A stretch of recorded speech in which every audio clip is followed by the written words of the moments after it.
Peace and love, everybody. We live. Rastafunk. We're gonna let everybody come on in, give it a second. Hope everybody had a good week. Hope all is well. Um, I know for me, I try to be a little productive. Started on some new music. A lot of people who know me know I also have an HVAC company, and it's getting a little hot, so we started helping people, cool themselves and get ready for this summertime. Um, everything, everything's everything, and upful. So I really appreciate that aspect about life because I really have no issues, Um, and yeah. So like I'm saying is if you're interested, you can definitely check us out every Saturday, Friday, Saturday, and Sunday until 8 o'clock. I mean, we start at 8 o'clock, and we go until we feel like it's over with. And we had try to have some discussions that may deal with some popular themes, may deal with some funny themes, some political themes, but we try to bring it all home to the community and to the Pan African view that I actually have. Because when it's all said and done, I really only um, care about being the son that I am of my mother, the father to my children, and innovating Africa and my music. Those are the four things in my life that I concentrate everything on, and, my businesses, we do those to finance what we're trying to, achieve. So with that said, we appreciate everybody for, working with us and tuning in and, continue to help us build. If there's any value you get from it, definitely we have a cash out that you can catch us, the $ the original Rastafunk. And it's, it's all love. It's all love. So we're going to give it a little bit more time to let a couple more people roll in before I actually start the conversation for this evening. Um, it's you know it takes a little time sometimes people to roll in and catch up, but we won't stop the show for no one monkey. We're gonna keep it moving. Yes, we will. Yes, we will. Yes, we will. So anyway, I'm out of Atlanta, Georgia. I've been doing music all my adult life, and if you've never heard of us, you can go to my page on YouTube, Rastafunk on YouTube, and you can check out the music we have. I have a couple of albums up there. It's Universal Water and The Return of Rastafunk. We also have Escape from Pluto, that project on that particular um, on that page. So you can go and check that out, and then we have all of our live performances. Well, not all of them, but we have live performances over the years on that page that you can check us out, and get to know Rastafunk as far as the music is concerned. As far as what we're doing this evening and for the weekends coming up, we're doing the theme Internalize. Internalize is just the thought process of my Rastafunk. I'm an old guy, so I'm on Facebook. And Facebook is cool to keep up with your friends and your cousins and your family. And every now and then you meet a new person who over time their kids become your nephews and your nieces. And you've never even met these people. But so it has some positives. It definitely has some waste your time motives as well. So we do what we do while we're there, and we try to make it happen. But the internalize is just certain thoughts that come to my mind as certain posts, across my page. Some of the posts are real serious. Some of the posts are funny. Some of the posts are political or social, whatever. But in my mind, there are times where it's something jokey, and there are times where it's like, hey, that is a terrible way to see things. And over the weekend, we're gonna hopefully talk about some things that we can improve individually. What I like to say about this is a lot of these conversations I'm having with myself. I'm not necessarily here to tell people how they should live. I don't think anyone is perfect. I think we're all growing, which is a beautiful thing. And so, with that said, I'm not here to preach. I'm here to spur on conversation and hopefully come up with better solutions and moving forward so that we can move forward in togetherness in whatever our endeavors are, and hopefully, as we move forward, we'll be able to move forward in unity and love. And because when it's all said and done, that's what it's about.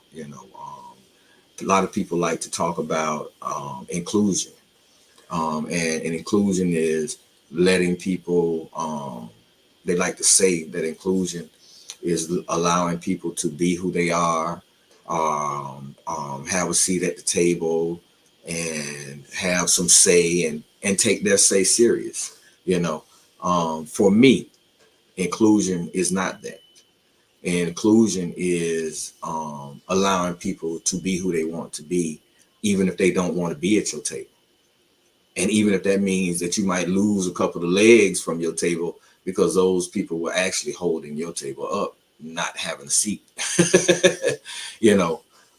So that's what I'm about. I'm about the self-determination aspect, because as we know, the more you try to be self-determined without being a part of the system pushes back, So with that said, for me, inclusion is the system not pushing back and allowing people to be who they want to be and possibly start their own system because this system doesn't work for them. So that's what it's about for me. That's what it's about. It's not about preaching. It's just about us growing, and hopefully we can grow together over the upcoming weekends as we, conversate about some things. And if there are conversations that you'd like to hear and conversate about with me, definitely you can send me a mess. You can message me as far as the comments when we're on live, or you can message me on Facebook, message me I'm with the original Rastafunk on Instagram. You can message me on X, the old Twitter, or you can message me on YouTube, about things you'd like to talk about, or, certain opinions you may have about what I've said. So that, like I said, we can spur on conversation, hopefully grow together and move forward because no one's perfect and we're all trying to find our way and build a better world, hopefully that's our goal, is to build a better world together. Um, with that said, tonight we're going to start. I have a theme for the weekend. I won't really go over the theme until Sunday. So definitely tune in tomorrow evening and definitely tune in Sunday so that you can understand it all because we're going to bring it home Sunday. Tonight we're going to talk about happiness or crabbiness. In our community, there's this term crabs in the barrel, and we're always holding each other down or pulling each other down in so many different ways. And for me, it seems that sometimes we're pulling each other down in ways that we don't really we don't see it as pulling each other down. And that's where the theme for tonight's show comes from: happiness or crabbiness. Um, like I said, I'm not a perfect person, but I'm going to start out with a story about um, my brother Rico Wade and another brother Mike P.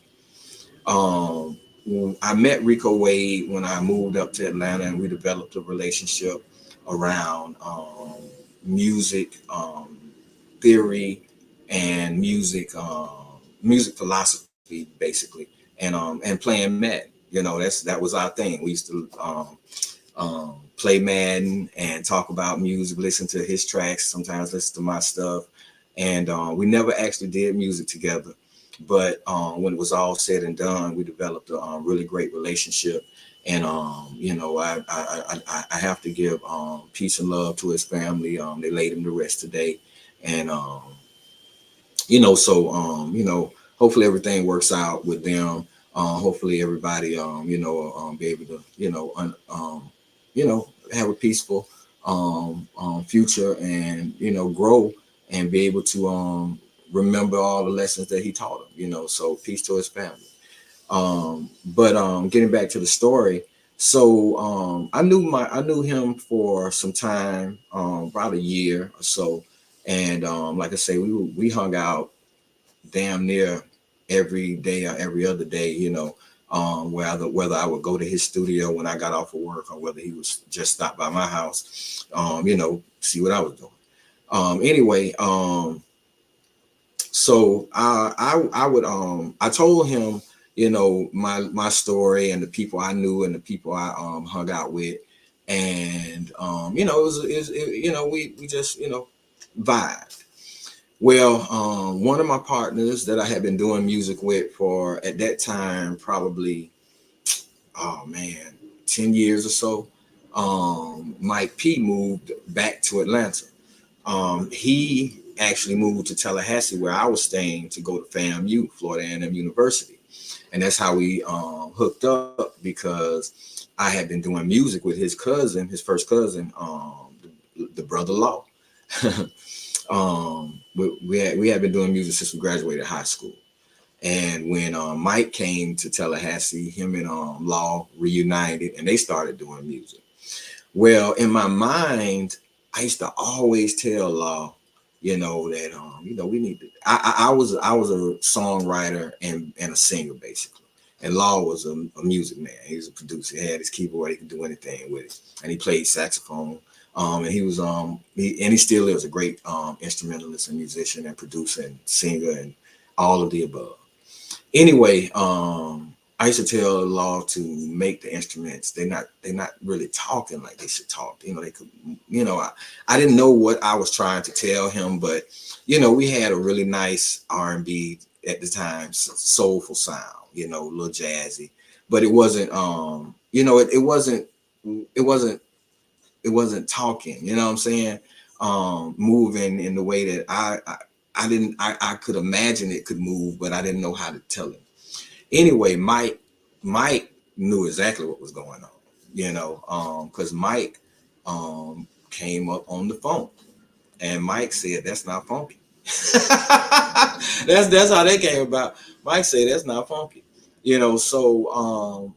so Mike came in, and when they actually started doing music, I had moved to Fort Lauderdale, but I would come back every other weekend.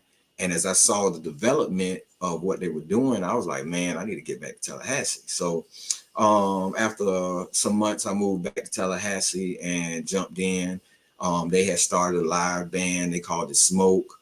And we were doing funk covers and some funk originals that they had, and basically just being a funk band. And it was totally fun, And so that's how the relationship with me and Mike P started and developed. And over the time and over the years, George Clinton moved to Tallahassee, so we became his backing band.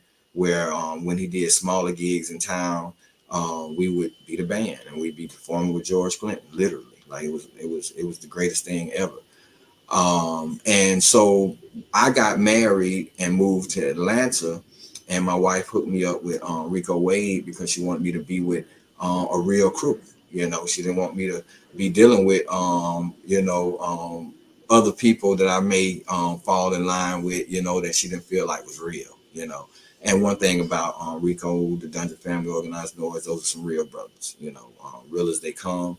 And I'm not talking about, street and all of that. Of course, you got to have that to win in hip hop, but they're just real people, real humans, pretty much to the man, and that's a beautiful thing. So anyway, Rico came to my house one day, and we started playing Madden. And the day before, Mike and I were working on a song. And so Mike came over. He heard a beat I had put together, drum beat I had put together, and so he started putting the bass line over it and put some guitar parts over it. What he did was so damn funky and so nice that I knew if I allowed Mike to come back, he would go ahead and put some on it and it'll be a Mike P song. So so that evening I decided to write something and sing over it. Whether it ended up being the song or not, I just figured let me not let this track go to waste. And just sit around and listen to a funky track and not be a part of it. So I did the track and I kind of like what I came up with, but for me, um I'm always a little self-conscious. I'm never, totally sure about it. And although me and Rico didn't necessarily do music together, like we would let each other hear our music. And so when he came over the next day, I was like, oh good, I'm glad he came over. I needed somebody to listen to this. And so as we're playing Madden, I said, check this out. And I threw it on.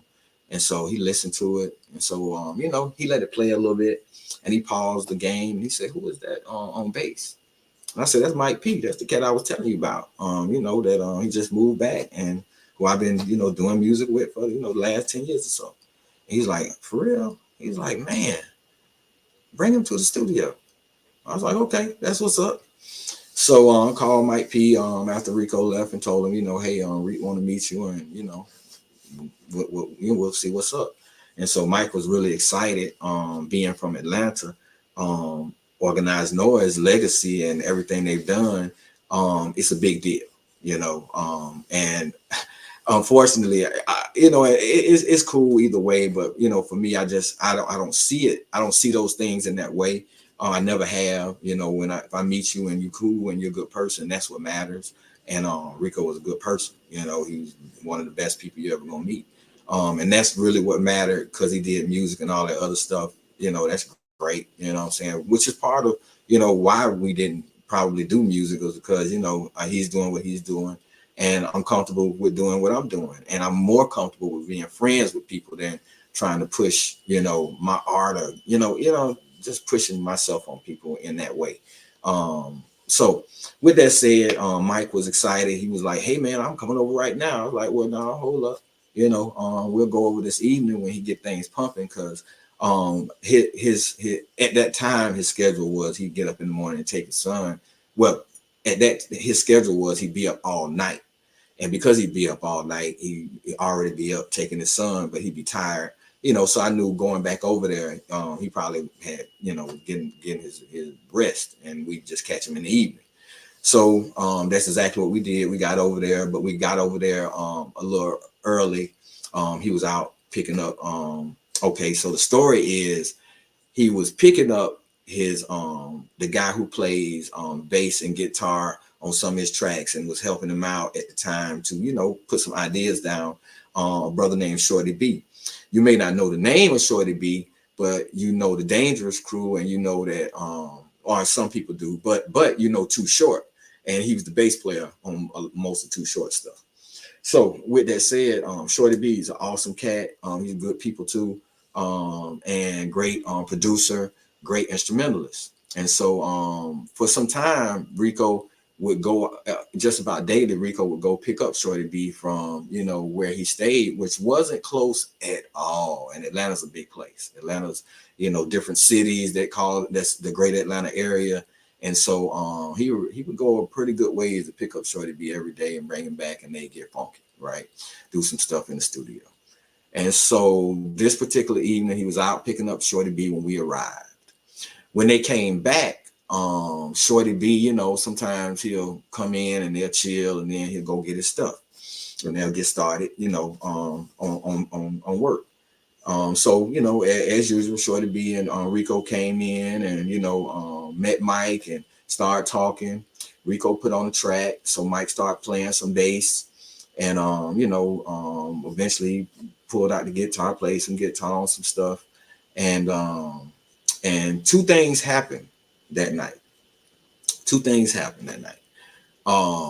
Rico, well, I'm sorry, Shorty B never went back out to the truck to get his stuff because it was no need. Mike had it under control.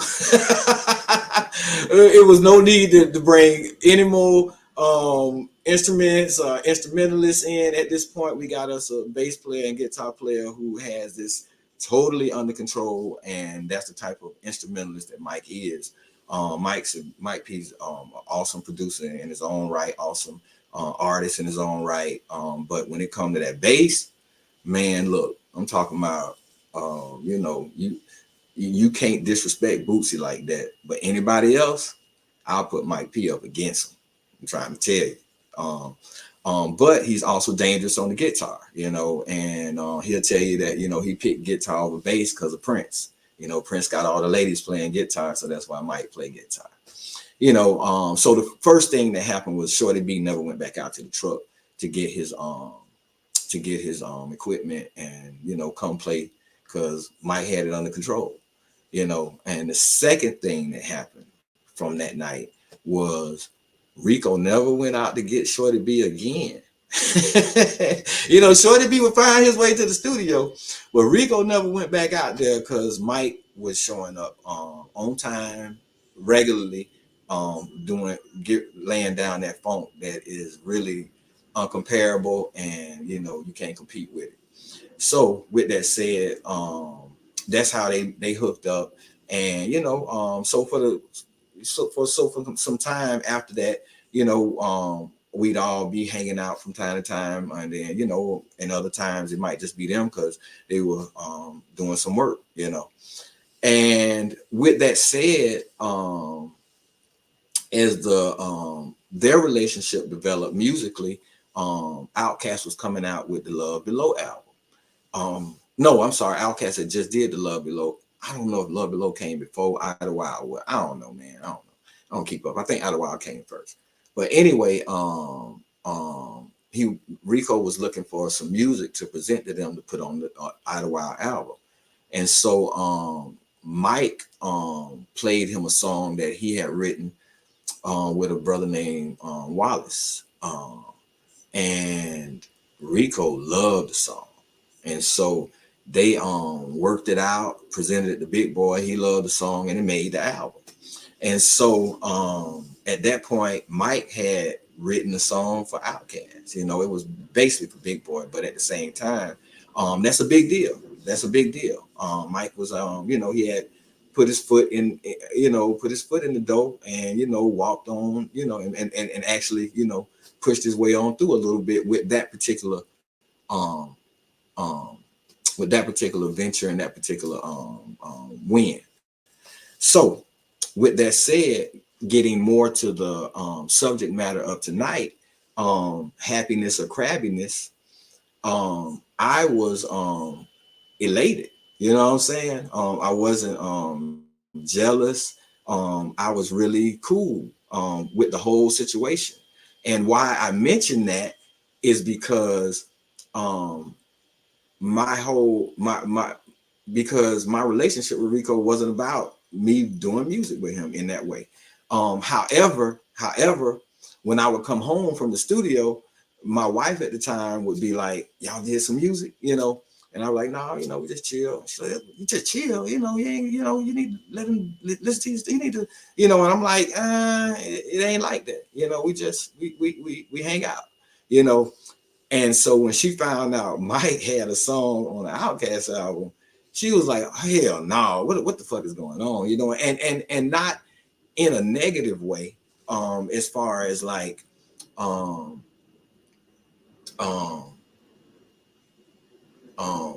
Mike wasn't talented enough or anything like that, or even hating. She knows, and what he's capable of, So it wasn't anything like that. It was more of, she felt like my talent was being overlooked and that they be bullshit, like they bullshit. And I'm like, it's not like that, I don't, he don't even hear, he don't really know what I do like that, he came to a couple of my shows, we just, it was never that way. That wasn't our relationship. And I wasn't pushing that because that's not how I roll. Even with George Clinton, when Mike and some of the boys would be out to the studio, I'd be home at my studio. I never went out there. I would only go deal with that situation when we was playing, you know, because, and mostly because, you know, I've always felt like, build your own shit, you know, make your shit great. You know what I'm saying? You can get with a crew. That don't mean the crew gonna pay you. That don't mean you gonna make it with them. You know, it's all kind of possibilities. And then you competing, and you know, and I've never done music to compete. I've done music to uplift our people, you know, uplift our sisters, the mothers, you know, that type of deal. So for me, it's never been about that. And that's another reason, you know, like, you know, if I'm dealing with that, I have to do something that competes. Because you know, he made producer. If he gonna deal with something, he needs something he can use and be able to sell, you know. And I get all of that. And so for me, it's not that it's too much pressure, it's just not what I was looking to do, you know. I'm happy in my lane, and where I've come from, and where I'm at, and even where I'm going, you know.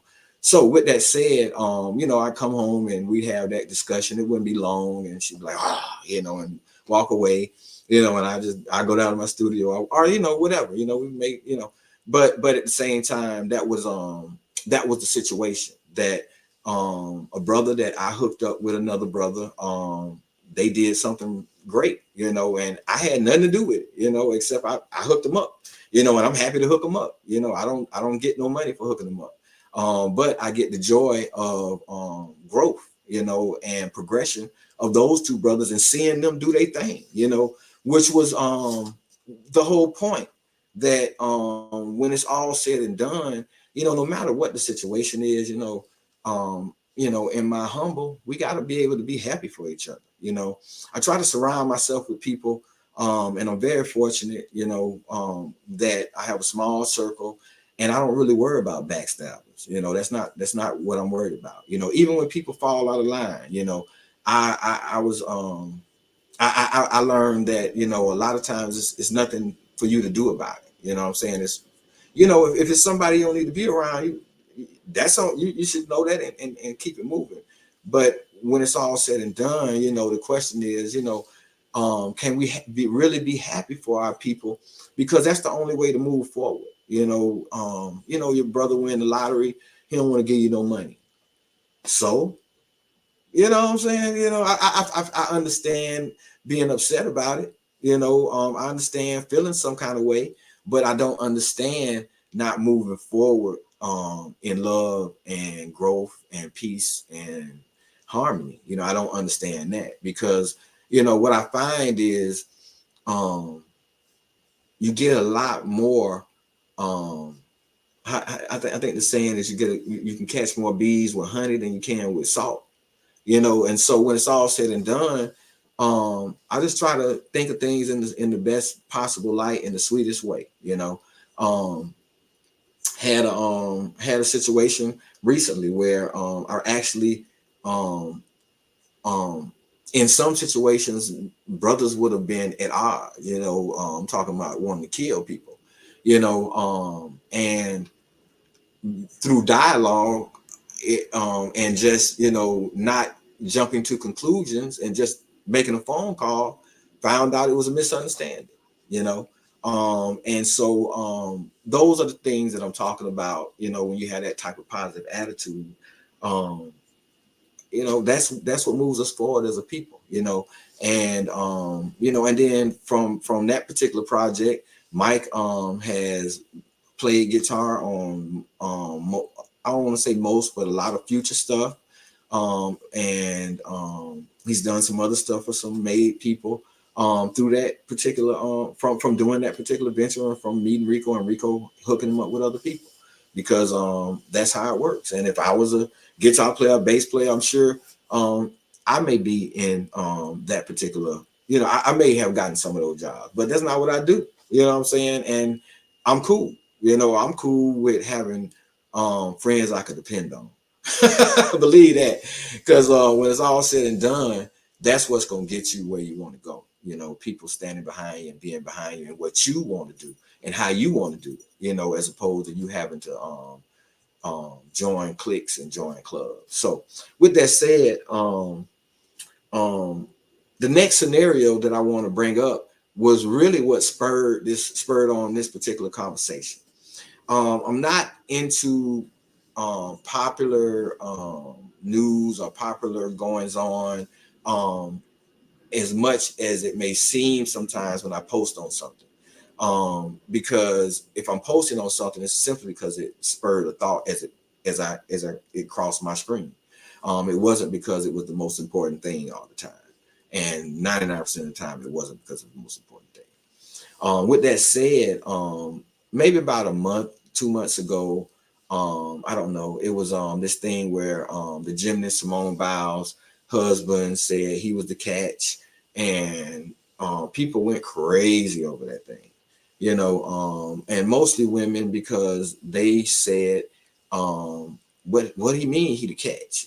She's a gymnast and she's #1 in the world, and no one's ever done what she's done. She's the most talented ever gymnast ever, and and she's the most accomplished gymnast ever.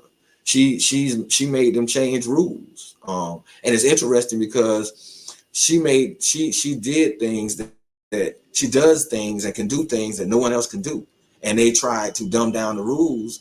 But she fought it, and so now they have certain acrobatic, um I don't know what you call it, feats or whatever, certain flips that bear her name.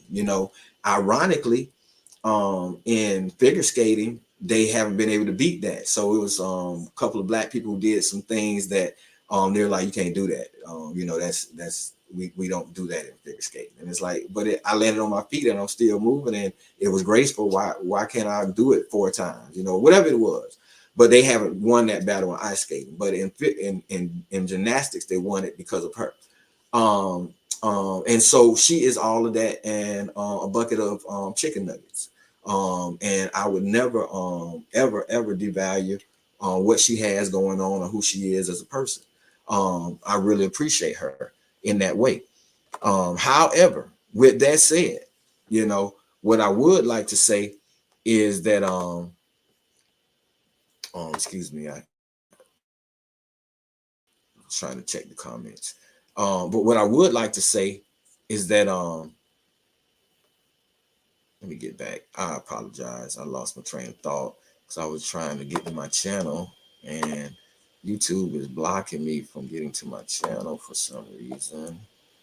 And okay, there we go. There we go. I apologize. I'm going to get right back to it. I promise you I will. Okay. So yeah. So like I said, respect due to Simone Biles and all her accomplishments. That is phenomenal. However, she married a brother who is a multimillionaire. He plays football for the NFL.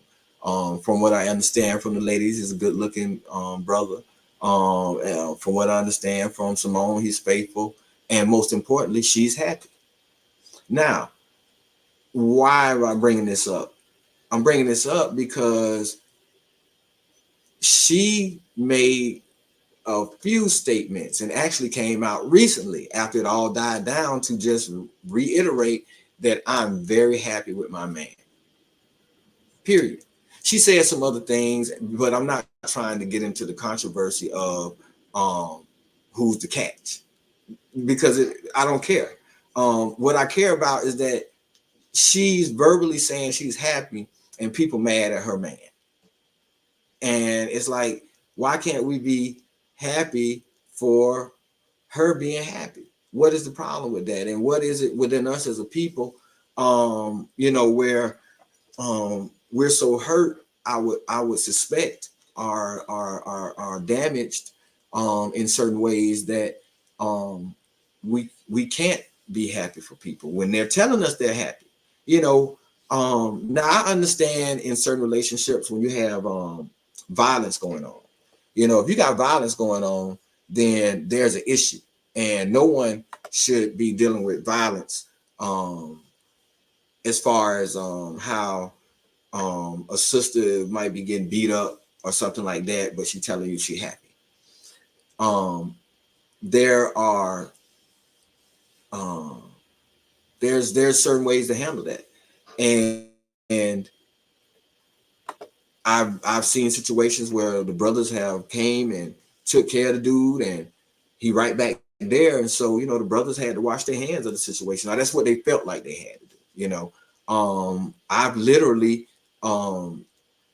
jumped out of my car, went to another car, pulled the girl out, and put her in my car, drove her home, and the guy followed us. And you know, I told her I called the police. She's like, "Don't call the police." And so, you know, I didn't know what to do. You know what I'm saying? He didn't handle her while I was around because I pulled her away. And you know, he didn't do anything, you know what I'm saying? After you know, he just followed me and kind of waited, you know, till I left, you know. But you know, and so I don't know the perfect way to handle those situations, you know, to stop those situations. I know in the heat of the moment what I've done.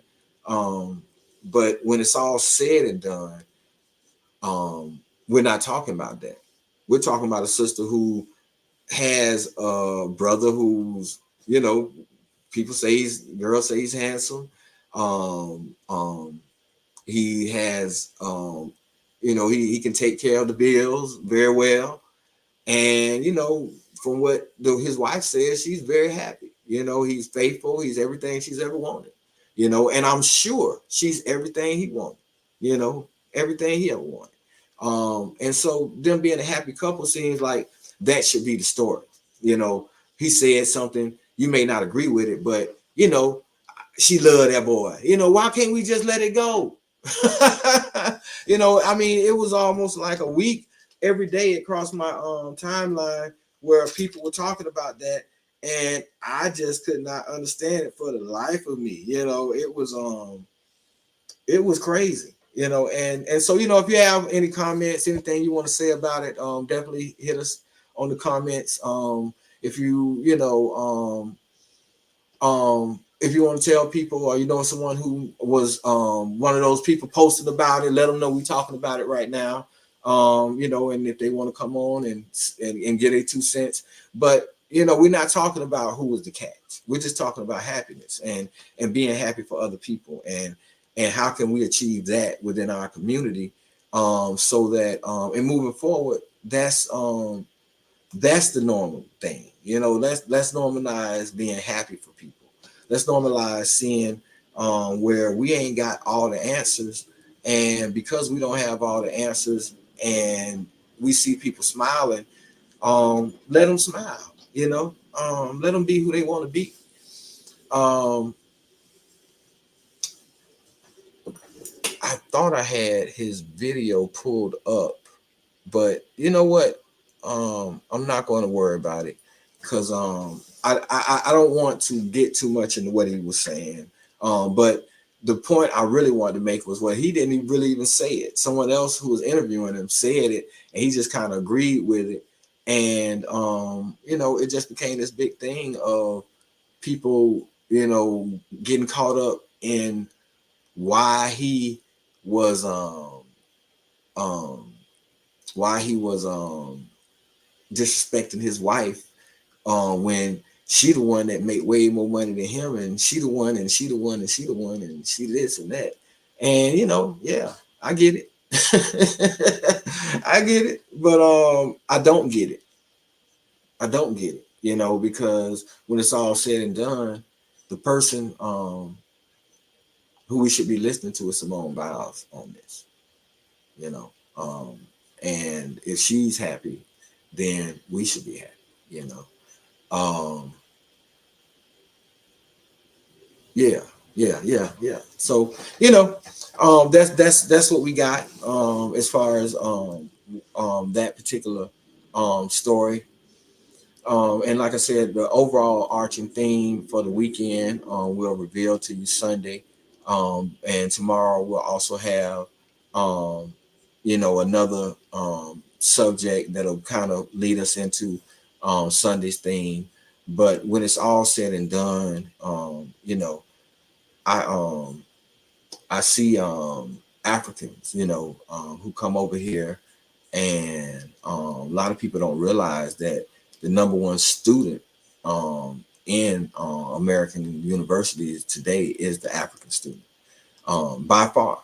Not even, it's not even close, you know. I'm not going to spew any stats that I don't know about.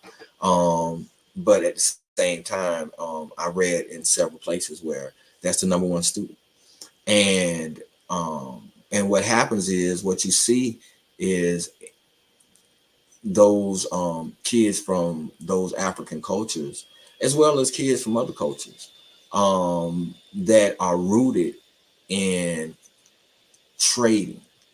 Trading is the initial commerce and the initial economics of the village. And trading is how it grew and how people moved around the world and, made things happen. And so, as African American people, we've been we lost that particular skill and that particular unconscious mindset during slavery, because we had so much done for us. And after slavery, we still weren't we still aren't we still didn't learn finance and commerce and economics and how it worked. And so we were still trading was alien to us. And so what happens is, those African kids or families that move over here, they they're able to thrive mostly because they are coming from a culture where that aspect and that skill never left. And so consciously they're able to move forward and see the opportunities here in America and seize them. I have a brother, brother Heru. He mentioned that there was no discussion in his family or with his dad that there would be a secondary degree.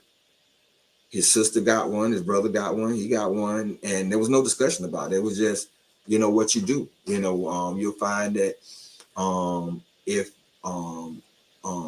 people who are rooted from trading, or that skill hasn't left their culture and communities, they come over here and either they own something as an entrepreneur, or or if they're going to work for somebody, they get a degree where it's a secondary degree, so they're a doctor or a lawyer or something of that ilk, where they're able to demand a certain dollar that's more than the average dollar and more than the average person has to take care of their life and to live and to build. And what happens is, with Africans in particular, I find that there are complaints a lot of times, as opposed to learning. Like, why are they doing what they're doing? Why are they successful? And what has happened, we've lost our connection and don't see that at some point in time, our ancestors were from Africa. And a brother put it beautifully a few days ago that, a lot of times we want to say that we're American and uphold America, but our ancestors that was stolen from Africa, they don't believe in that shit. If you go back 4 generations and talk to your grandfather or grandmother who was on that slave ship, they don't believe in America. They want to go back home. They're Africans, and so we've lost that connection, and because we don't have that connection, we don't look to the brothers that are successful, from the continent, and come on, and we don't try to see how they're successful. Sometimes it's excuses, for whatever reason, about what has been done to us by the system. I recently learned a new saying.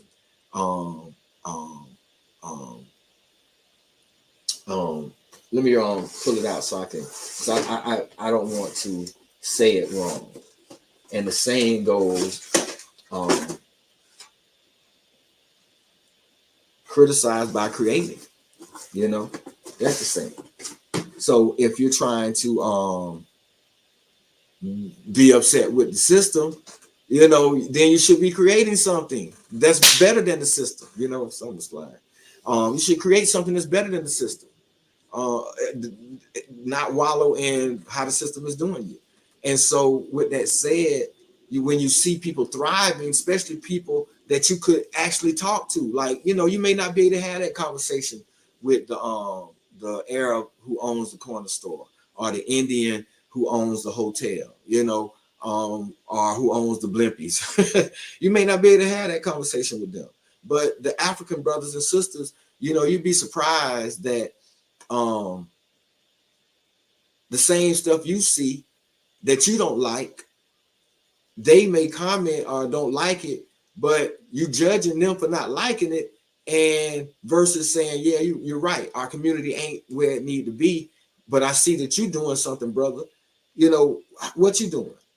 How can we implement some of those things to help this community? Y'all coming from the culture we come from, but we're so disconnected. Those conversations don't happen. And getting back to the major point, we can't be happy for those people to even be ask them for to consult them on what we might be doing wrong, you know what I'm saying, or what they're doing that we may not be doing. How are their kids coming over here from what we believe to be substandard education and thriving in American universities? How's that happening? And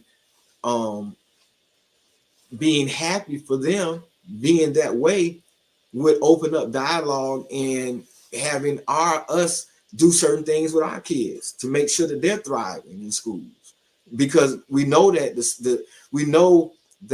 the education is not what it should be in public school. We know that in colleges they may not be teaching the Pan-African view, and we know that they're right now they're really what is the word I want to use, crashing down on the students who are protesting about the Israel Palestine situation. And so we know what the colleges are about, but still certain people are consistently thriving. How are they doing that?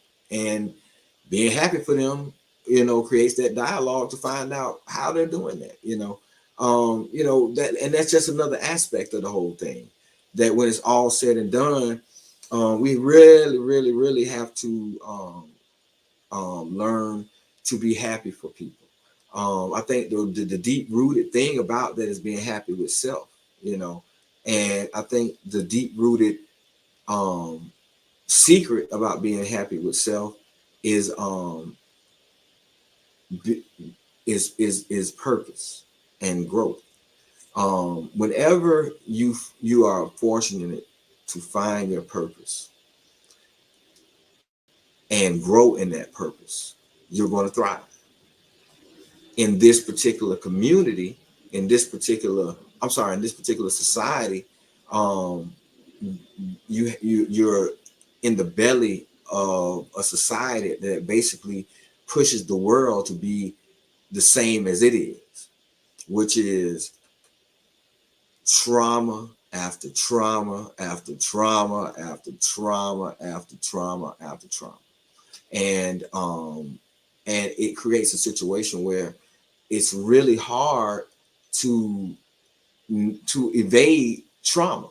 Turn on the news, you see crime all the time. You see wars all the time. You see some of the worst things ever. And then go on the internet and it's quadruple that, but now you're actually seeing the blood and gore, you're actually seeing police murder people on TV and on streaming, and all of that creates a certain trauma that makes it very difficult for one to be happy with themselves, which in turn makes it difficult for people to be happy for other people. And so to stay focused, is something you really have to instill in your children, and to be disciplined, not disciplined. You can't discipline no child. Discipline a child only, meaning like if you're trying to just beat them and beat up on them and make them do stuff because I said so. Because I said so is part of the problem in the Black community. You got a whole bunch of grown adults who think they supposed to get respect because they grown, and they ain't did nothing, and they are doing nothing now, and they think that beating their kids is gonna make everything okay, but really you're creating either a very intelligent liar, or you're creating a very scary kid. That's what it's only one or the other. There's no in between. When you beat a child, that's what happens. However, when you're disciplining yourself and you teach your child to be disciplined, that is what creates the focus in the hard times. That's what creates a person who can overcome the trauma.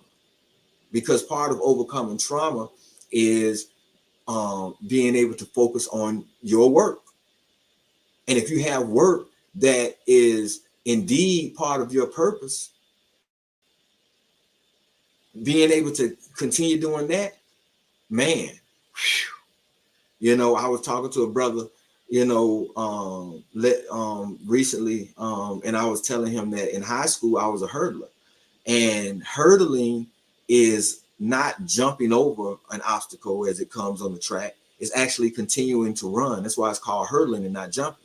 So you're running over the hurdles, literally.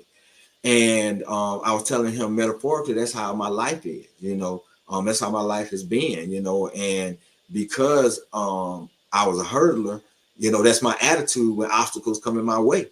If I can keep running, man, that obstacle means nothing to me, and that's part of my problem with driving, because my pace is a little faster than other people, so I'll go around them and won't think about it. But I'm safe. But at the same time, sometimes you can't be frustrated because other people's pace is slower than yours, But getting back to the point, so with overcoming trauma, like I said, is being able to stay focused on what it is your purpose is. And I think that part of all this trauma keeps us from being focused on building our community, on criticizing with creativity. You know what I'm saying? Like that's where it's at, and that's what keeps us from being happy with other people, because we're continually trying to overcome a hurdle that keeps us from being happy with ourselves.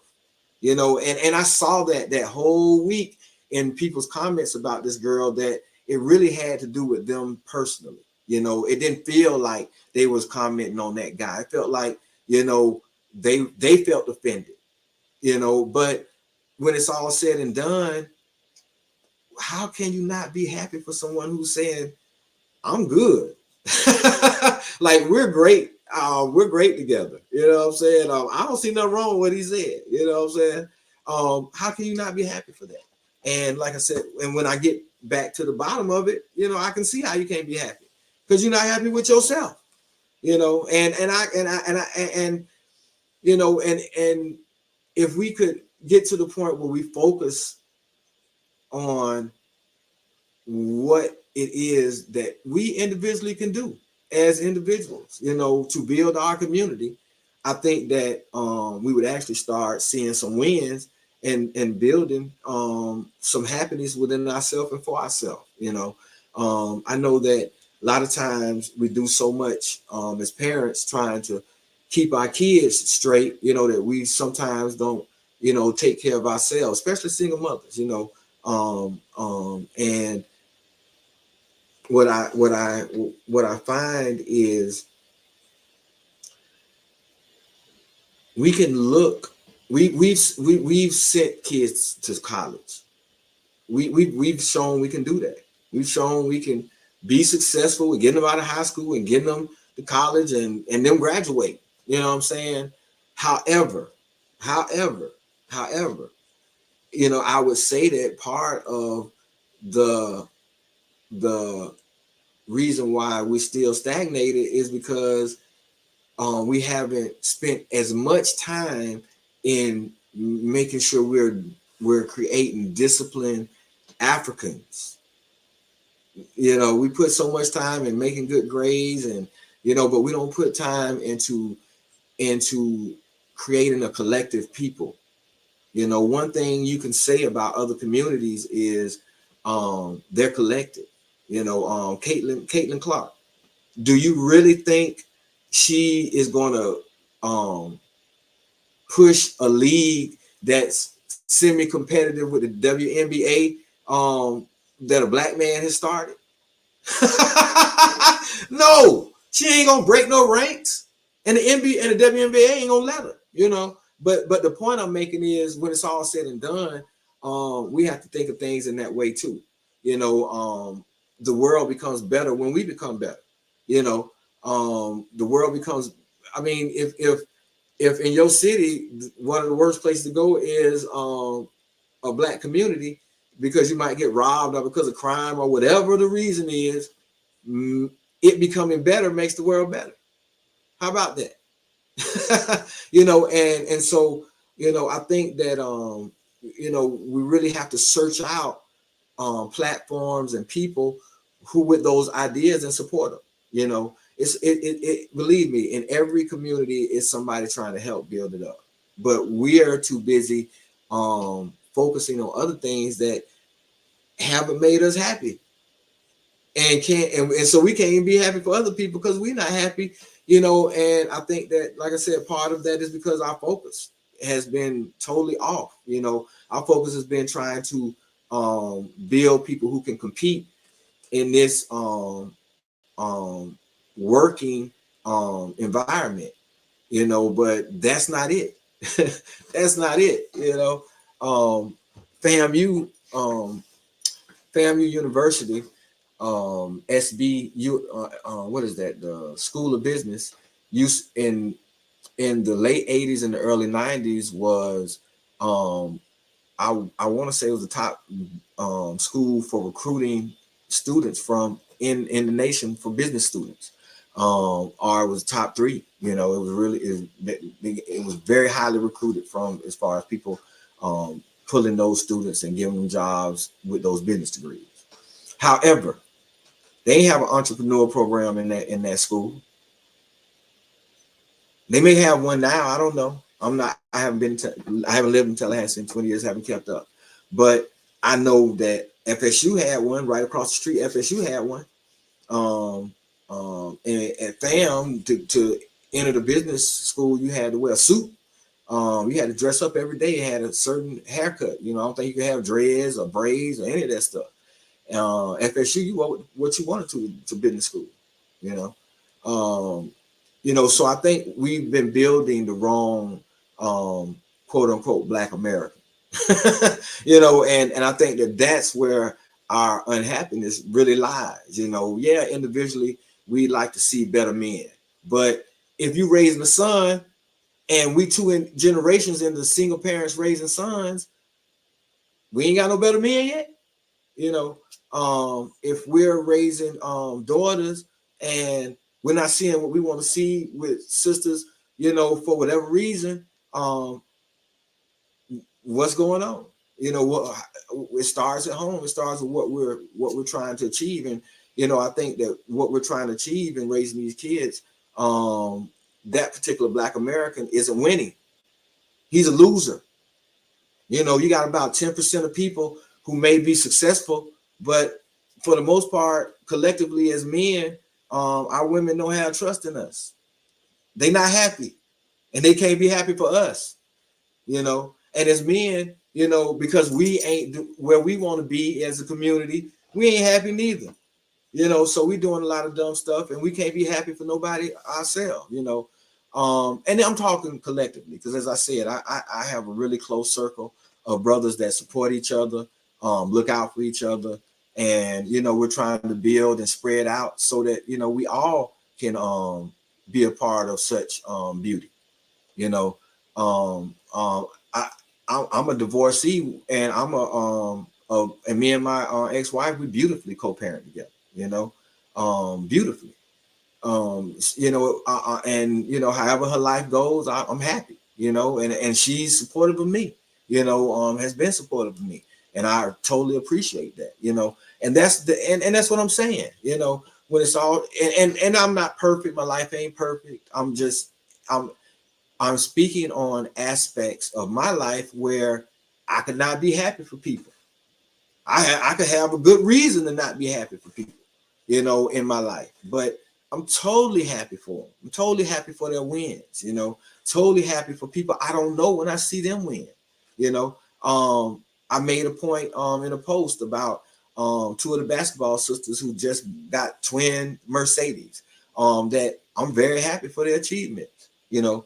I said, but I mentioned that it's always a car because I grew up in Tallahassee, and I happen to know a lot of the Florida State football players who went pro around the 89, 90, 91 era, because that's my age and they were my peers and I knew them.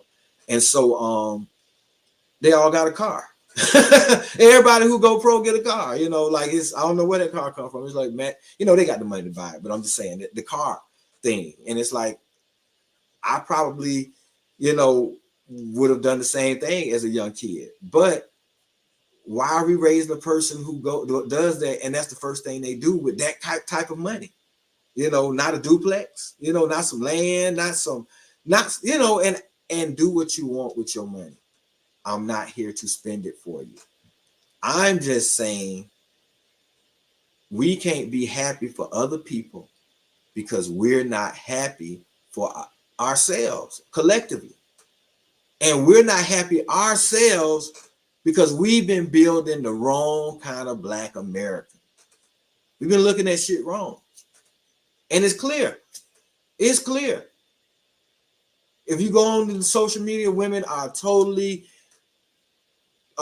dissatisfied and have no faith or and barely any respect for men because the great amount of them have had very bad experiences. You know, period.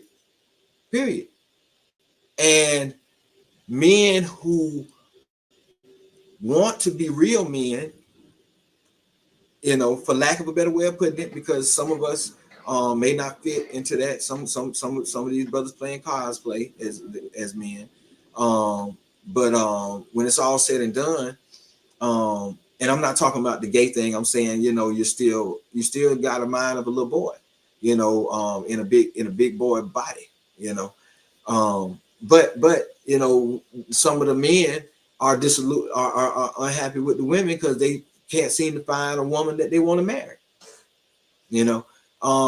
And that's because we've been building the wrong kind of Black American, you know. And most of that comes because the Black American not identifying with Africa has been accepted. And so at that point, we make our circle even smaller, you know. We make our circle small. And when I'm saying, and when I'm using that term right now, I'm saying that we are literally the world. And if we connect with the world, then we see how much broader our options are. And we see how much bigger we can think about things. You know, why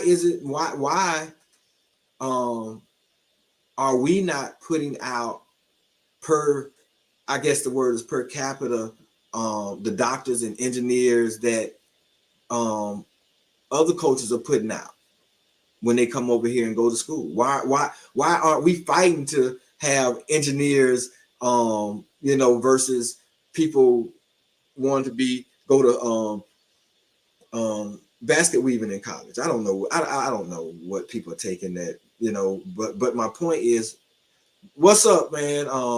Heru, my brother Heru. Yeah, y'all check out Heru Monday through Friday at 8 o'clock. He streams as well. And he is definitely a very traveled and knowledgeable brother. And he comes with some isms that you will definitely appreciate. And I learned something new damn near daily, you know. And it's funny because I talk to him because we're friends and I still learn a lot, you know. So definitely check him out. But yeah, man, getting back to what I'm saying, you know, it's real interesting in how this Black American, you know, we feel like we continually need to keep churning them out, you know. And this Black American, the Black American man ain't making the Black American woman happy. The Black American woman ain't making the Black American man who ain't actually is doing something, ain't making him happy, and what I find as a sidebar, what I find interesting is still overwhelmingly we choose each other. Still overwhelmingly, we choose each other. There are options out there, and some people take them, and the media makes it seem like everybody's taking them. But still, overwhelmingly, we choose each other. So even though I'm saying what I'm saying, I'm not saying that Black men aren't finding love with Black women. I'm not saying Black women aren't finding love with Black men. I'm saying overwhelmingly, we can't be happy for each other's wins because we're not truly happy with ourselves. Why? Because we've been building the wrong Black America. That's why.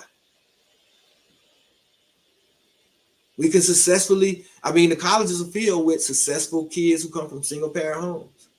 As far as the parent, got them that far. They made it out the ghetto without dying. You know what I'm saying? They got their son out. They got their daughter out. However, the values that we've taken on are allowed to infiltrate our homes from this Western crazy ass society of individualism. Doesn't create people who are going to thrive with a college education. It creates people who are going to compete and step on each other trying to climb out of that barrel. That's what it creates. Getting back to the theme, happiness or crabbiness, where are we really at? We think that we've come a long way and we, are successful, with some of these Black people. But, I venture to say that of all the things Martin Luther King said that I take exception to, I'm sorry, I don't take much exception to the things that Martin Luther King said, because I saw his growth. But there is one thing I take exception to, and that's him stating that the moral, I think he said the arch of the moral universe is long. It's only long if you let it be. That motherfucker be short. We can make shit right a lot quicker by just pivoting and changing. You don't have to be 17,000 years before we get this shit right. That's some bullshit. We get that shit right today. We get that shit right tomorrow. And just by making some mental changes and some physical changes and some economic changes, shit would change. Within a month, we'd see changes. And that's real talk. When you're talking about real change and you're talking about doing real things. However,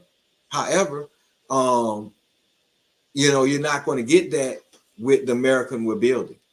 the Black American we building, you're not gonna get that. All you're gonna get is what we've seen: people competing with each other, people who versus helping each other. At the most, they might help a clique. You know what I'm saying? They might help a sorority member, or they might help a Mason. Which I learned about Masons before I learned about actual fraternities. And part of the reason why I never really got into that aspect is because I never thought it was fair. One of the first stories I heard from a Mason was that if he ever got had to go see a judge, he could show his Mason ring, and the judge would look out. And I was like, that shit unfair. That ain't right. Now as I've gotten older, I understand fair and right aren't really relevant. However, when you're talking about moving forward in humanity, there are just certain things that you don't want to have included, and so the difference between humans and the actual jungle is that we actually can command how we deal with the law of the jungle. We have the intellect to tweak it.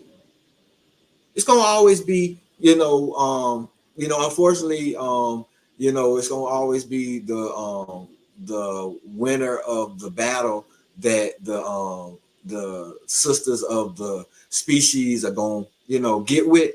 It's always that's gonna be that's not gonna change much. You know what I'm saying? Because even in the village in the olden times, he who had the most cows was the person who had the most wives. If you can only deal with one cow, you probably got, you probably just need one woman. If you can't have two cows, what you gonna do with two women? So but as humans, we can tweak that shit. So you don't have to look out for the brother with the ring. You can give equal justice to everybody. And that moves us forward together in harmony and in a way that you implement fairness, because it ain't gonna be fair any other way, unless we as humans use that aspect, which you have to have some kind of humanity and empathy for the situation to think it's even possible or to even want to do that, but when it's all said and done, we can control that aspect, and it not being controlled is why we're where we at, because you're dealing with a society that has allowed the individual whims of a few to make it happen. It continues because we keep building the wrong Black America. That's why it continues. It continues because we think that the only success measure as a parent is getting your kids to college and them graduating and getting a job and getting out your house. And what I'm saying, which is not becoming, which getting the burden off you, of and all that shows that we're unhappy, individually, even when we acting like we're happy, when we looking like we're happy.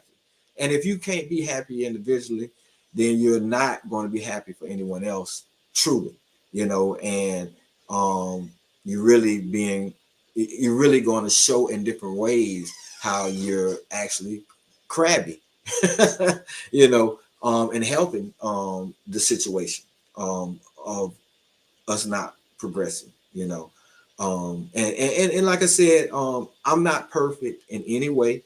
I do know that the experiment that I call it an experiment because I wasn't raised how I'm raising my kids, but to a certain point, I'm winning, to a certain point, I'm trying to keep up, because what one thing about raising children is they're individuals. They are individuals. Yeah, they gonna get a lot from you. They're gonna get a lot from you. However, unless you're in a totally closed setting, most of the positive things, and I hate to put it this way, but we're living in a very crazy society. Most of the positive things you try to instill in kids, as soon as they walk out your door, it's all kind of other stuff coming at them, from this way to that way to da da da da. So you really have to be disciplined yourself in staying focused on the things that matter, and I have a 17-year-old daughter. Well, she'll be 17 next month. And I have a 14-year-old son, and I can tell you that the issue I have ain't with them. The issue I have is with the outside influences that you just don't have any control over, and so you just have to battle them. When they raise their crazy head in your house, you have to battle those influences. But I also found that work you put in as a parent, it may not always show up. Like, they might not listen to you right then, but what happens in their card catalog, if you old school, you understand card catalog was how you found a book in the old library, and they can always pull from that later on. You call it Rolodex, if you will. They can pull from that later on, and it helps them, the foundation my father's and my mother put into me was part of why I'm where I'm at. The foundation my father put into my brothers is part of why they're where they're at, you know. And you know, without getting totally into it, one of my brothers was lower than the low, and he brought himself back up because he saw within himself what he could do, and that comes from the foundation that my father, you know, laid. And he could have stayed down, but like I said, as a brother recently said, he came around. He came around, you know, and that's what being disciplined around your children and being consistent with the lessons that really matter. That's where that comes in. So that's why I have confidence to move forward in the things I teach my kids, and in the things that, you know, I find challenging.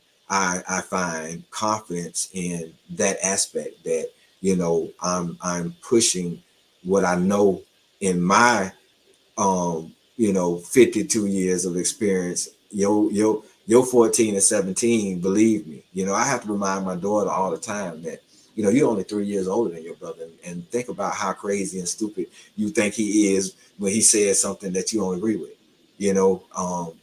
And you looking at him crazy, and I'm like, but that's, you only got 3 years more experience than him. Your parents have 30 more years experience than you. Think about what you're gonna learn in the next 30 years, and think about where you was last year and where you are this year, you know. And I just have to continue to remind her these things because you know, we all, you know, were teenagers and, you know, thought we knew something. We thought we knew a little something, you know. But when it's all said and done, I'm proud of them, and I'm happy with the Africans, the little Africans I'm raising. You know, I'm not raising a Black American. I'm not raising that at all. I see where we fail. You know, I see where that doesn't work and hasn't worked and is not going to work. You know, I see where if we continue to raise Black Americans in the way that we're doing it, then we're never going to be happy for each other, which is going to be a very strong and telltale sign that we're not happy as individuals. And believe me, no building happens that lasts. If the building was built by people who are not happy, um, it's gonna have some code violations. So you're not doing no building with people who are not all totally involved 100%.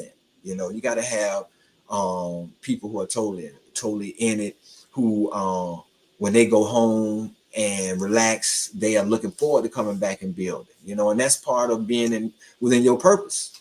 It's part of being within your purpose, man. You know, I know when I'm not within my purpose, I'm already an introvert, but when I'm not within my purpose, I just I back up a little bit.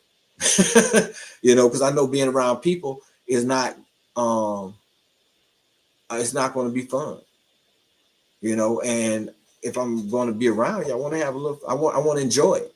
You know, and if I'm not going to enjoy it, and I'm not going to be, you know, if I'm going to, you know, I want to be able to be happy and happy for you and happy for the situation. You know, and if I'm not happy with myself, I'm not where I want to be. You know, I just back on up a little bit, and you'll see me when I got my shit together. You know, and I think a lot of times, um, our words, our words are what mask that shit. But they also tell that shit. Now, what I mean, it masks that shit and then it tells it. Okay, so, you know, we're using this same example.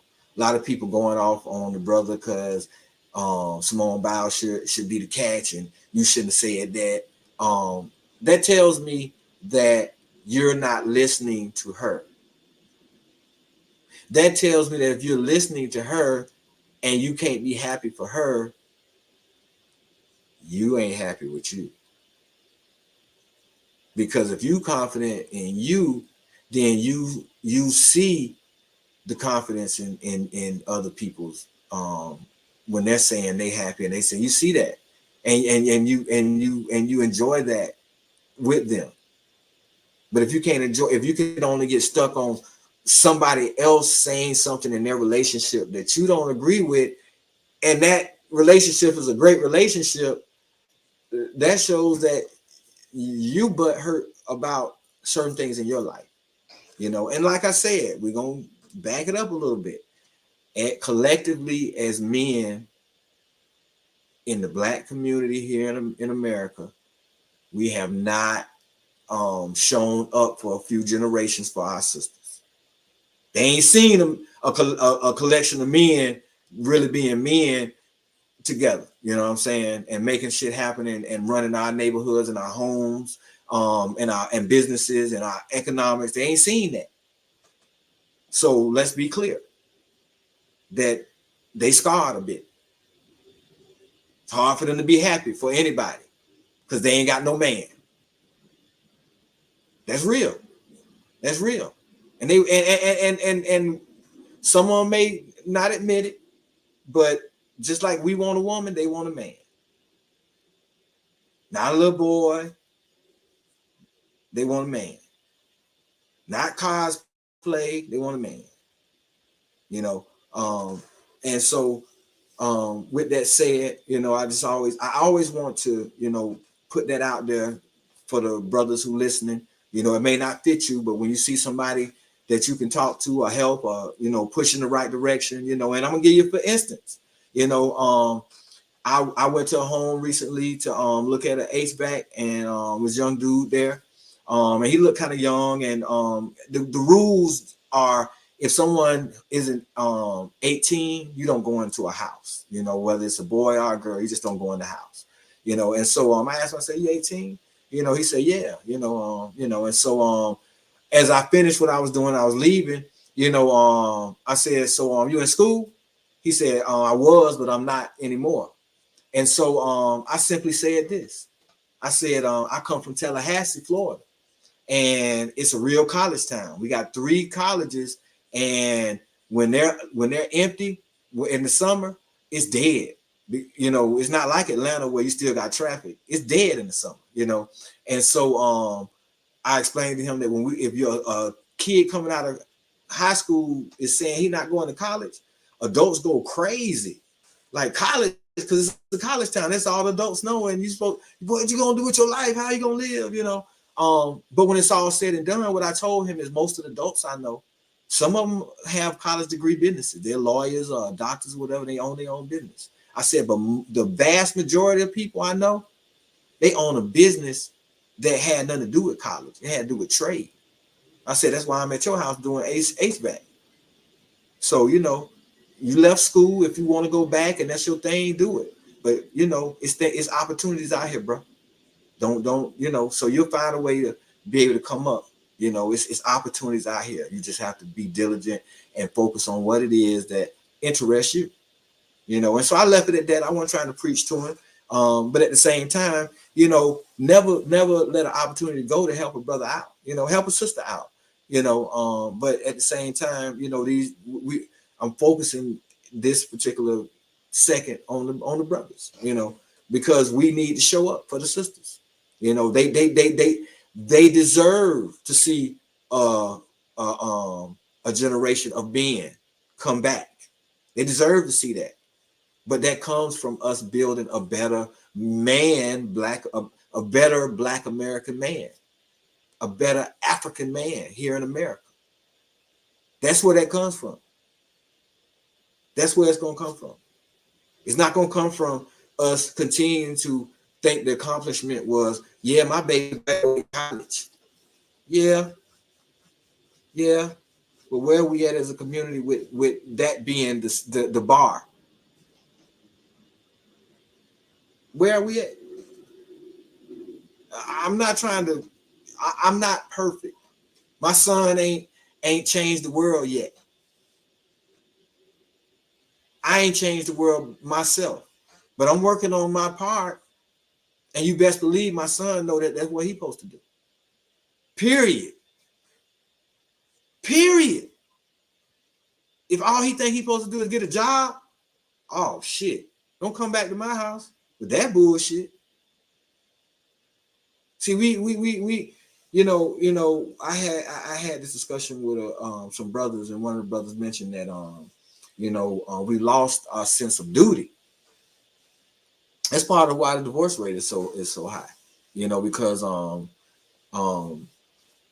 we lost our sense of duty. That's not the only reason, but that's part of it. That's why we are easily to break up and not easily to fight for a relationship. That's what I'm saying. We easily just to leave it alone, and we should put more time in fighting for relationships if it's worth fighting for, But if it's not worth fighting for, we probably should also put more time into making sure we're picking mates for the correct reasons that benefit us individually. So I'm not here to talk about relationships in that way. I'm more so here to talk about us building a better Black American,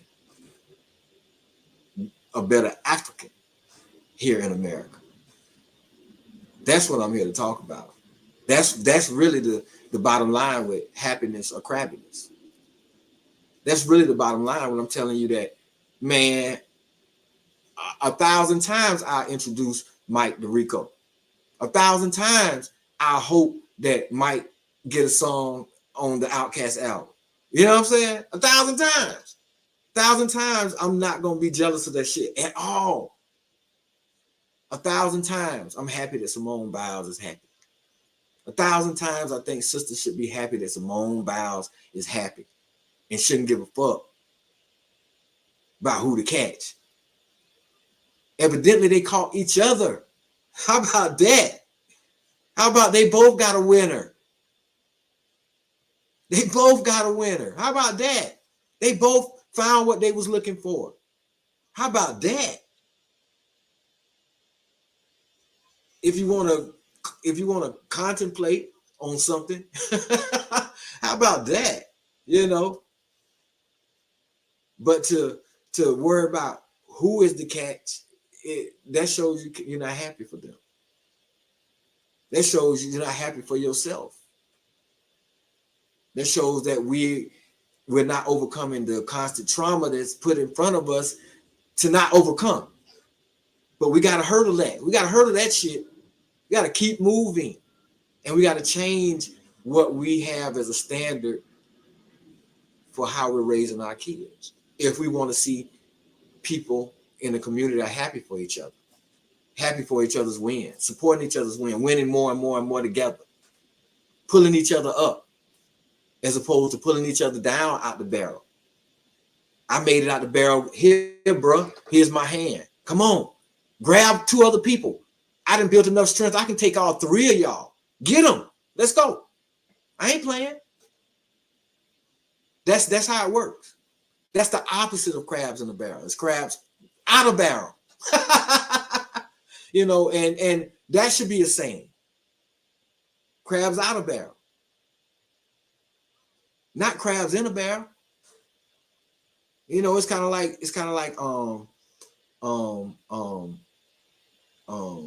endearing nigga. We kind of get caught up in these thought processes and don't come up with the counter process, because that's what you concentrate on. When you concentrate on the trauma, you're just standing there. But let me tell you something, as a hurdler in a race, when the gun go off, I can't look at what's in front of me and figure that shit out. I'm running. And I'm going to tell you something. When I started, I wasn't the tallest hurdler. And so when I started, you're supposed to run 3 steps in between the hurdles. I was running 5. Now, what happens is less steps just mathematically makes you quicker. So if I'm running 5 and they're running 3, you got to run a fast 5 to equal them 3. And, for a couple of my first 2 years, that's how I did it. I was running a fast 5. However, because I was continually to work at hurdling and work at overcoming that obstacle in front of me as I ran, the muscle memory kicked in and 3 steps kicked in. But I was focused on what I was supposed to be doing at that time in my life. And I was happy learning it, happy to do it every day. I would literally go help my team practice and then go practice myself later on that evening because I loved it. And we have to find those things, find those gifts we have that can help our community that we love to do and implement it. You might like to sew or crochet. How can sewing or crochet build our fucking community? It's motherfuckers who don't have blankets. It's motherfuckers who might just need a hat in the wintertime. It's classes you can teach to young girls or boys or whoever want to learn, because it's an art that we're losing.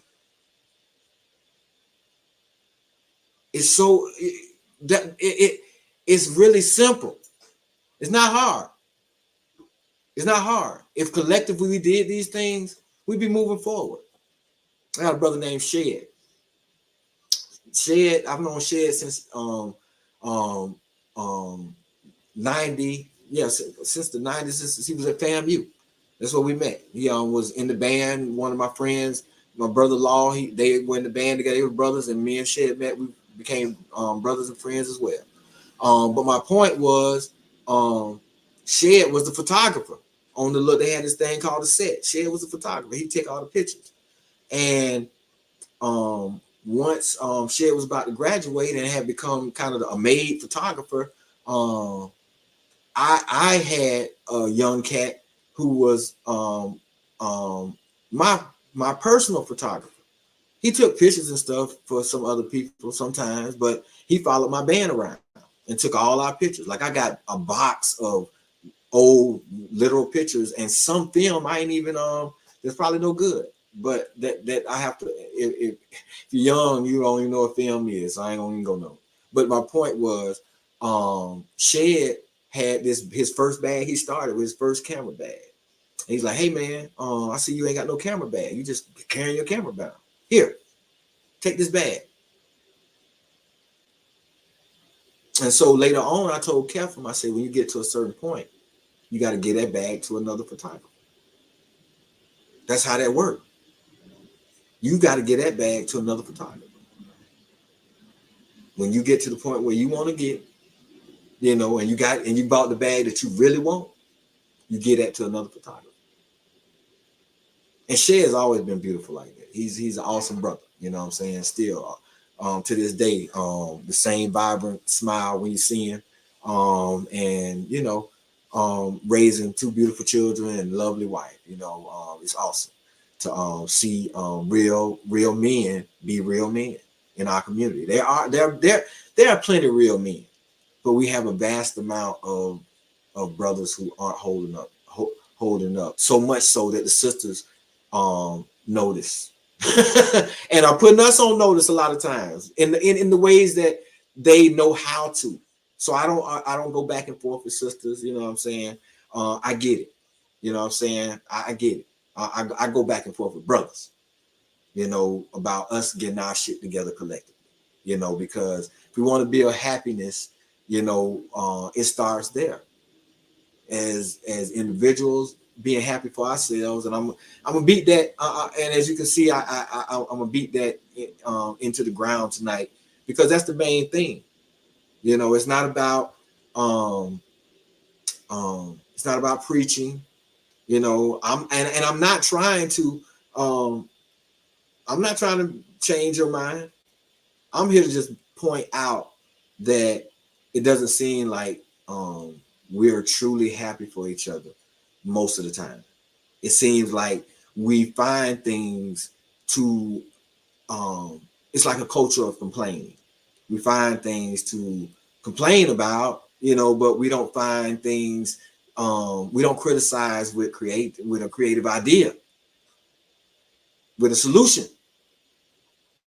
Brother asked me why I don't like Candace Owens.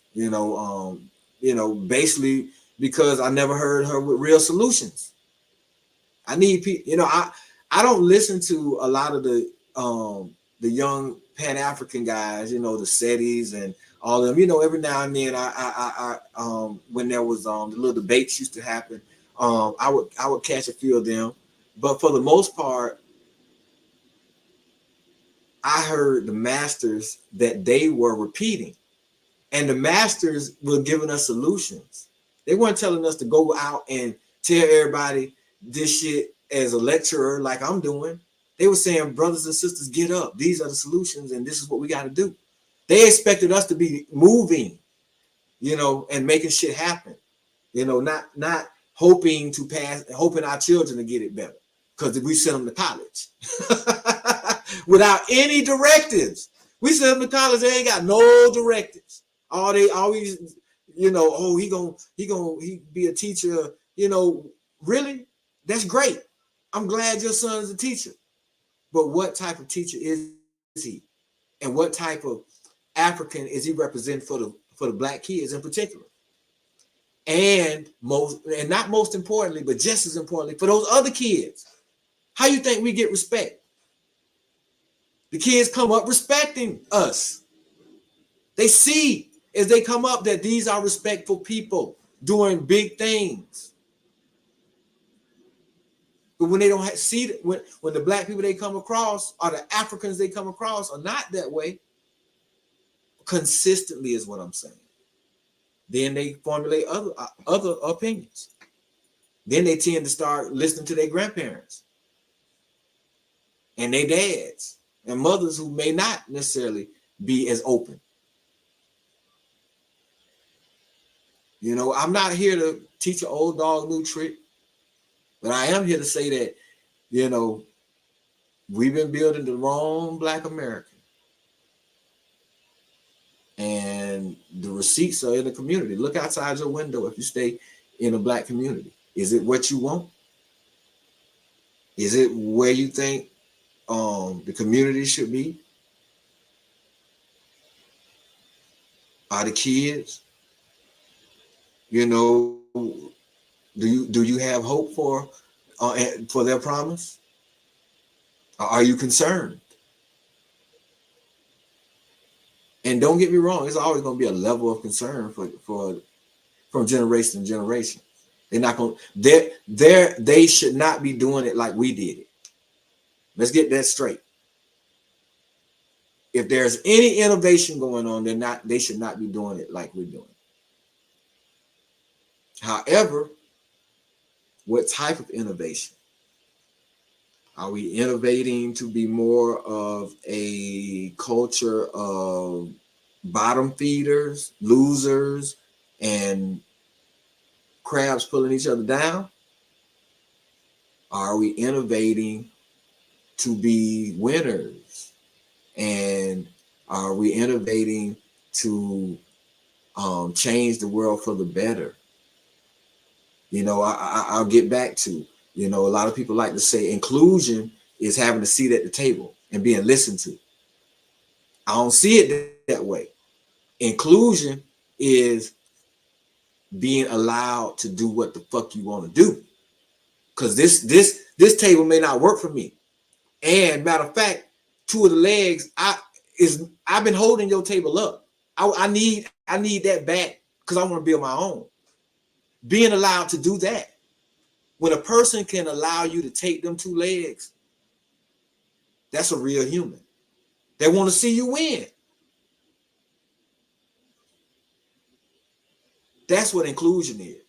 Not being able to sit at their table while your brother's holding it up.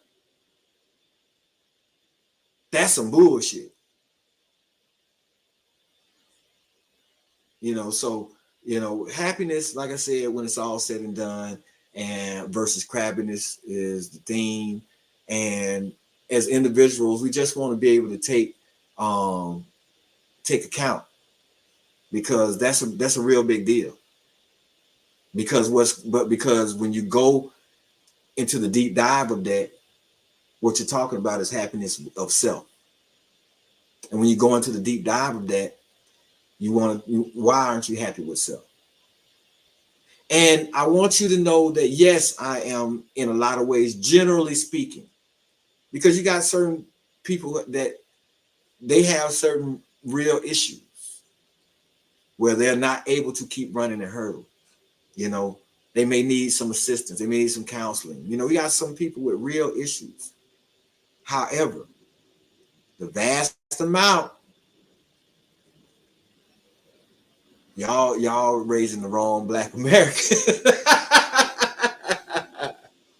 That's all I'm saying. The vast amount is raising the wrong Black American. And you're not overcoming the trauma. You're not even trying. You have what they call cognizant dissonance. You just figure out a way to keep on going as the bodies fall next to you, and just keep walking as the blood flies. Keep walking as the sun gets hotter and you see shit melting. You know, you just keep walking and letting other people steer where everything is going. And feel like, you know, I'll get a little win here or there, and you know, at least my kids graduated and they got a job. You know, if that is the best we can do, we deserve this shit. We deserve every bit of it. That's the best we can do.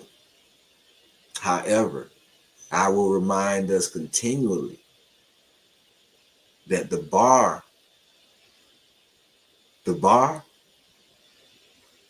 when you look at the story of the world,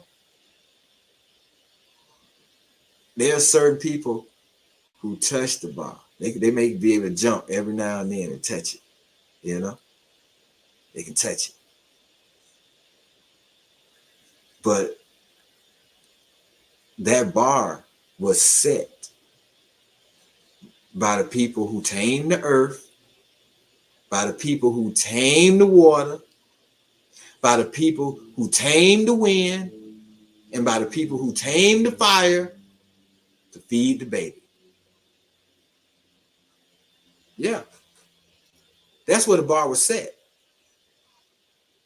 And that's who set the bar. And that's what the bar is. And if you're not consistently trying to hit that bar, and you're not consistently living like that bar, then we're not holding up our end of the bargain for the world. Because the world don't know what. The world don't know what. I'm just here to tell you, the world don't know. No better. Yes, I, brother Heru. I appreciate you, brother. You know, so you know, we will be we're not gonna be real long tonight. I've been on since 8. We're gonna probably end a little bit after 10 tonight, because I don't want to you know, unless y'all have something, you know, you want to add.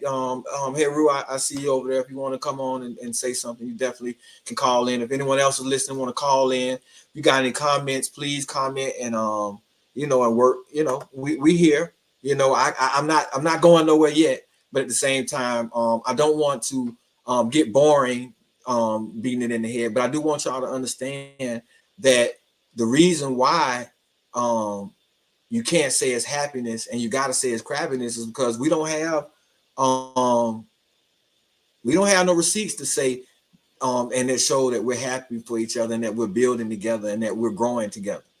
The receipts don't say that. The receipts say something totally different. Receipts say we got some issues as a community. The receipts, you know, when you know, it's crazy, man. You would think that you would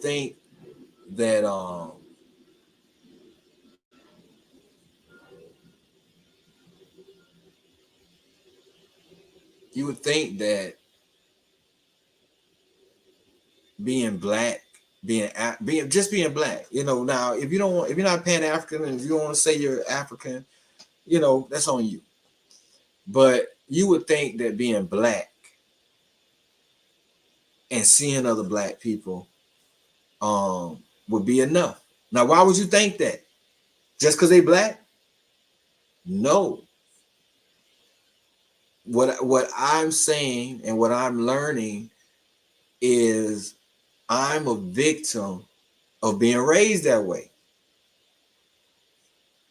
And everybody ain't still got that. And so I have to remember that I have to start there sometimes when talking with people, you know, so that we on the one. Because I'm not coming from well, let's put it like this. I told you my 4 concerns are being a son to my mother, being a father to my children, innovation in Africa, and Rastafunk music. That's my 4 concerns. Anything else, you know, is not that important to me. And if you're not on board with those things with me, then pretty much you're probably not in my circle. You know, and I have, you know, to use a term differently. I have 2 white friends. You know what I'm saying? One of them might be listening right now. You know what I'm saying? And big up if you are, Andrew. Love to you, brother. You know, but that's why. Because they believe in what I'm doing. And they're humans. Because they believe in humanity. The other brother, he feels like I disagree about one of his children. Real talk. So he kind of has shied away from me. One of his daughters has become a man. But what he don't realize, I got 2 nieces that are sisters. I'm sorry, I got 3 nieces. 2 of them are sisters. And I love them girls to death. No, I'm not hanging out in the clubs they go to. No, we don't speak about certain things. That's not important. What's important is I hug and kiss on my nieces. You know what I'm saying? And that I'm happy for them if they happy for themselves. What I know is 2 things. Everybody not coming to Africa and trying to build Africa. Everybody not going to be on board. But I also know that it's going to be some strong motherfuckers doing some shit that we're not going to be happy with everything about them. We're going to get surprised at the last minute. But they're going to be some of the strongest people helping us doing what we're doing. That's going to be true too. Kind of like James Baldwin. His focus was black people. I don't know how we know he was gay. Because when I look up literature of him writing about it, I don't see it like that. I see his interviews talking about our community. So I respect him. And so my other good white friend shies away from me because he don't want to have that conversation with me. He feel like I'm gonna, you know, just down him and down his situation. But I don't care nothing about that. He don't realize the influence he had on my life. When we had nowhere to record and we was paying, you know, he saw what we was doing and he was like, hey, I have the best facility in Tallahassee. I want you to come record here and do your stuff. I'm going to engineer it. I'm going to help you all get where you need to go. I don't need no money. I just want you to help. I just want to help you all because I see what you're doing. Everybody coming here doing some bullshit. Y'all doing some great shit. Bring it to my studio so we can make it right. And I knew when I had a studio, I would do that for anybody that I saw was trying to do it. And I have done that consistently. My studio revolving door of people who needed to be able to record without paying on a high level. Because of that dude. Yeah. My brother. That, you know, it knows how I am and just feels, but doesn't know how I am totally. But at the same time, I still consider him a good friend because of his influence on my life. It's nothing negative. We never had a negative interaction, which is you don't realize we wouldn't then, even if he told me about his child. So with that said, I'm able to be who I am because for the most part, I'm happy. I'm not where I want to be, and that makes me determined to hurdle, to continue hurdling until you get over that last hurdle and you see that finish line. Now you just sprint to the finish line. That's it. That's it. That's how you make it work. And that's how you build and that's how you build a better African. We can't continue to let these traumas, and because they're going to continue put and I'm using that word on purpose. They're going to keep putting traumas in front of us. It's going to get worse and worse because we're not doing anything to control our own community and our own viewpoint. We're only using things that they give us to create a viewpoint. And we had the original viewpoint. And it was right. That's how we got this far. That's how like that's how they knew how to build a boat to put us on it. They learned that from us. And we just have to get back to that point where we understand that it's the individual wins, the individual talents that we have that give us the individual wins that give us the big win. That's it. But the talent can't be focused and can't be focused towards graduating your kid from school and they getting a job. That can't be that works no longer. If you thought it worked before, you should see that it works no longer. If you think that you looking out for your one family situation is going to make us win, you're going to find something out quickly that it's not. You're going to find that we're still only going to have one or two people that they show us on TV that made it. We're not going to have a collective community making it where everybody's okay. And believe it or not, we come from that. Wasn't perfect. Yeah, they had some wars. They even had their own brand of slavery. But you know what they didn't have? People sleeping on the street, poverty, in the way that we got it.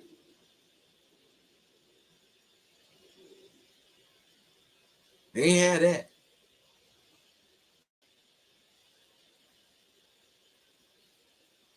So, anyway, my brothers, my sisters, my people,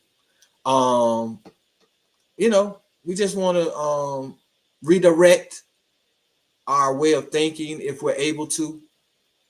That is my suggestion. That is my assessment. I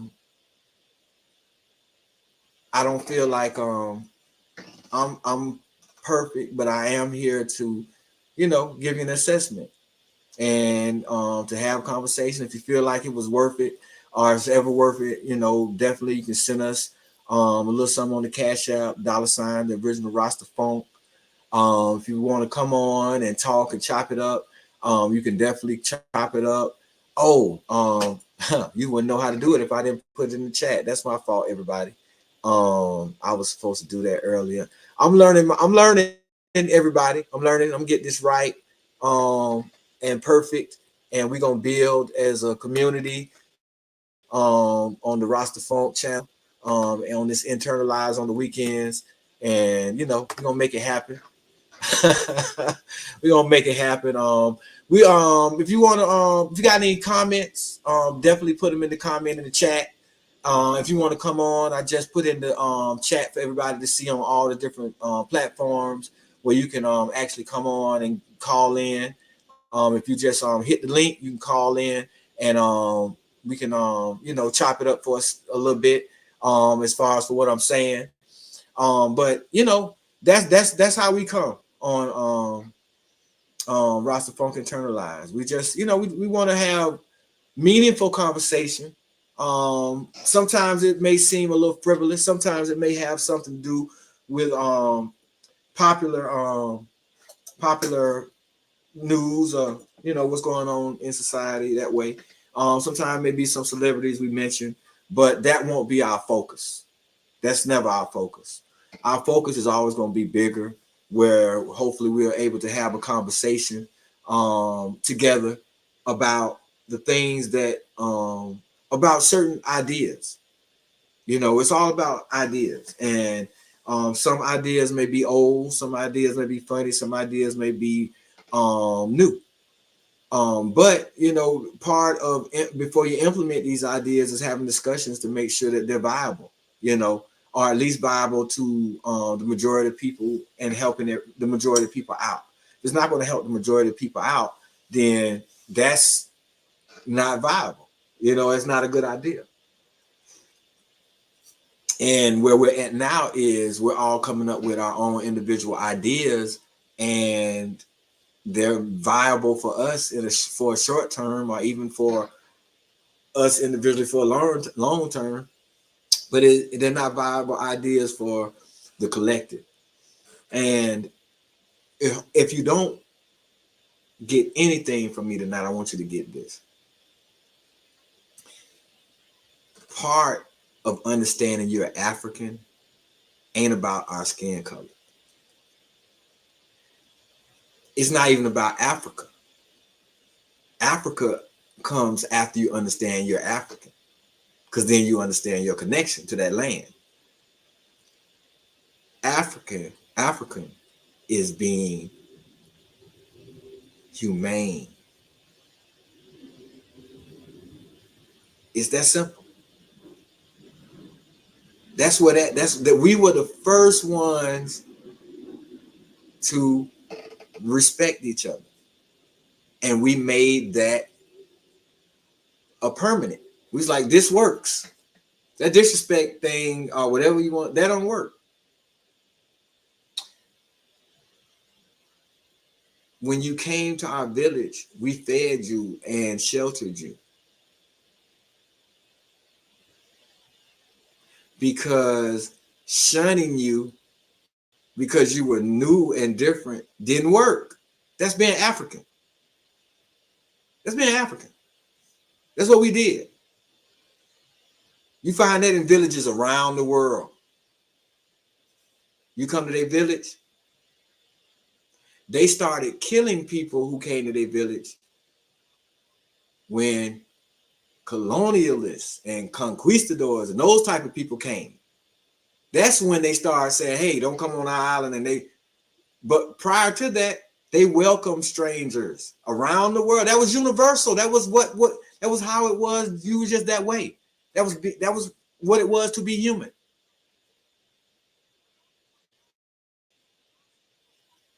We get caught up in the wrong aspects of what's being told to us. We be focused on the wrong thing. If people looked at being African as being human, I think it'd be a lot easier to swallow. But that it's not put to them in that way. And so what happens is we shun it because we don't want to be a part of people that are also told, we're told that, don't like us or backwards or da-da-da-dee. Man, the one thing I took from Malcolm X was the first thing he learned in prison. And I read it in the book before I saw it on the movie, but was believe the opposite. Believe the opposite. Everything they telling you, believe the fucking opposite. It's that simple. Believe the opposite. Start there. Go to Las Vegas? No. Leave the country. They don't like us in that country? No, they like you. They like you more than you think. Yeah. Believe the opposite. Oh, they don't have nothing in that country. Believe the opposite. Worst case scenario, you go to the worst island in the world that don't have no technology you got. They got better food. They got real fruit. So believe the opposite. It's not gonna get you nowhere listening to that. I'm telling you, the receipts are what we see. Look out your window. We see that that's not gonna get us where we're trying to go. We see that we're not really happy for our people because we're not happy for ourselves. Can't be happy for nobody else win. You looking for things to complain about they win. Soon as some little chink in the armor is shown, or perceived chink, soon as you see a little string in the sweater, you start to pull it. For what? For what? Motherfucker telling you they good. We good. We ain't got no issues. Yeah, I heard what he said. I laughed. He a fucking man. He was talking to another man. They having a man conversation. Why would I be upset about that? Her fucking not her exact words, but that's what she said about the situation. Almost verbatim, pretty much. They're having a man conversation. Why would I be upset about how men talk to each other? Sound like a real woman to me. And that's it for Rastafunk's Nternalize. We'll be back 8 o'clock tomorrow evening. Tell your friends. Tomorrow evening, we got another nice little, internalized thought that we're going to bring. And Sunday, we'll bring it all home because it's all connected this weekend. We really appreciate you tuning in. We really appreciate your support. If you find anything you get from it, reciprocate, cash out, $, the original Rastafunk. We love you. Peace, love, and funk. And we will see you tomorrow evening at 8.